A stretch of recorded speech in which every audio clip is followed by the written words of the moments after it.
So I thought I'd take a minute and discuss this experience I've been having recently a little bit.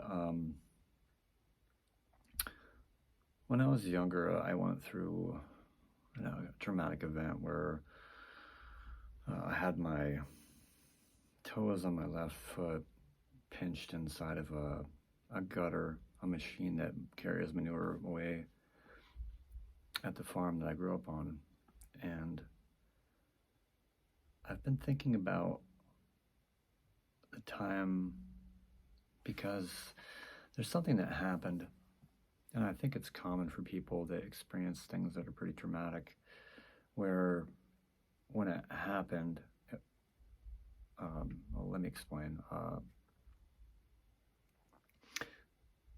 So I stepped into this gutter, and the paddles were moving up, carrying the manure away, and my foot got pinched underneath it, and I got stuck there for like 20 minutes, and it pretty much sheared my toes off.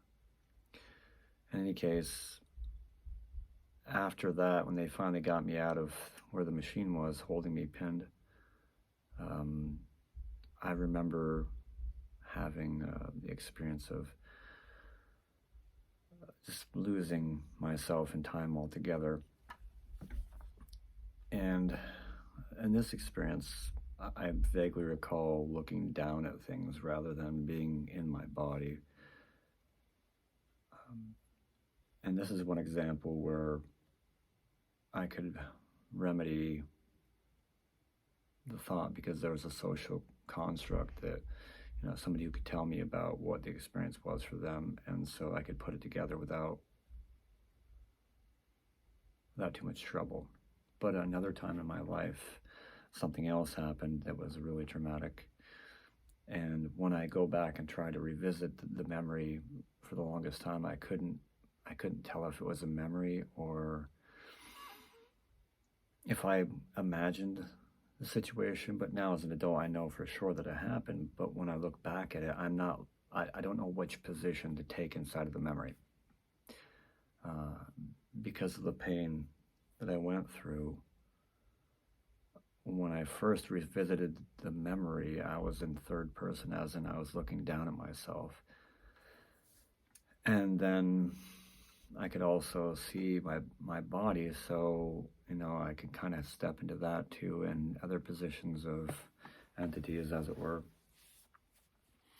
And so I come up with the term that it's a fractured memory. Like, I don't actually exist in any one particular position. I am everywhere. And at this time, when I went through this, I believe I must have been contacted or got a spirit attachment, because for a long time there was things that I didn't remember doing, and they happened according to the social construct, the social, situation with other people validating the experience.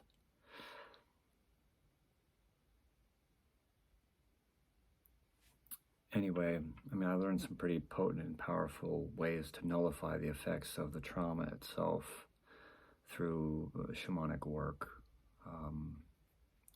which was referred to, and this was my first initiation to this thought, was shadow work, where we're called to revisit a painful memory or trauma from our childhood, so that we can retain those parts of ourselves that get lost in the fray of it, like a fractured memory. Like, we lose part of our power in a situation and are unable to recover a part of ourself because it's too painful.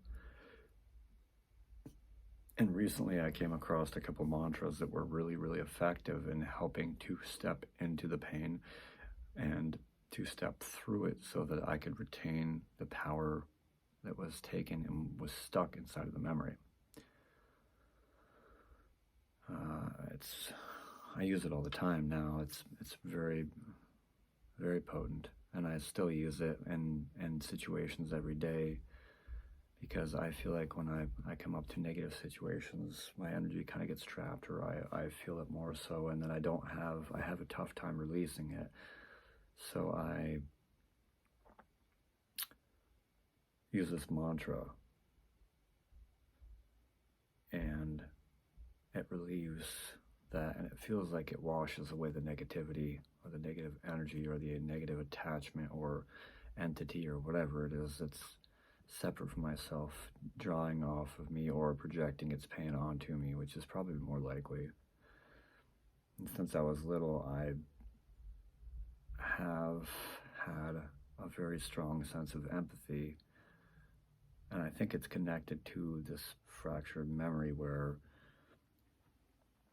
I almost shift my perspective into the other person who I'm talking to, which makes it really difficult to navigate life as an adult. As a child, it worked fine. It got me through, and I'm thankful that the child was intelligent enough, or the force that exists behind the scenes granted me that favor that I could, I could step out or I could step in.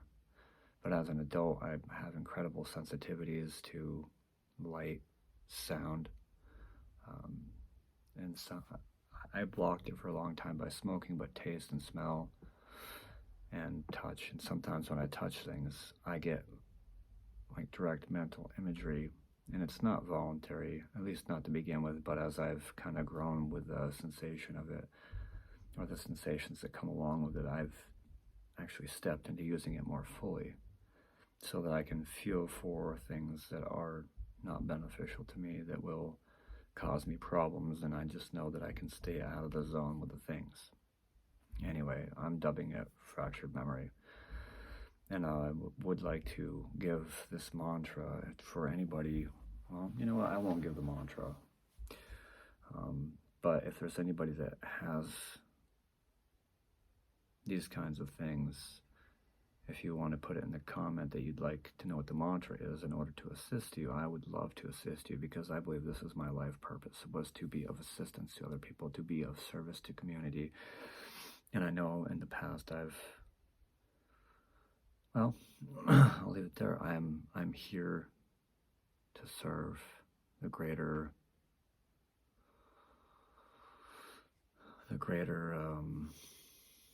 society, I guess you could say. It would be nice to be able to take an experience that was negative and neutralize it, which is what I've done, and then to go a step further would be able to be useful so I can change it into a positive, or shifting from being a negative to a neutral to a positive thing where I can use this as a gift, and I could be of assistance to other people all. And now I know how it's done for me. I mean, everybody's belief structure is what supports the operation of how well they heal spiritually, mentally, emotionally, and physically. And that's adamantly apparent when you look at people when they approach medicine with doubts. The efficacy is lowered, and that's why we test with double-blind tests to see if people are only receiving the benefit of the medicine because they think it's useful, or if it actually is useful on a scientific or base level that way. In any case, I'm just here to help where I can, and where I can't, I'm just going to shake the dust off my feet and walk along so that I don't cause problems. It's meant to be beneficial. I thank you.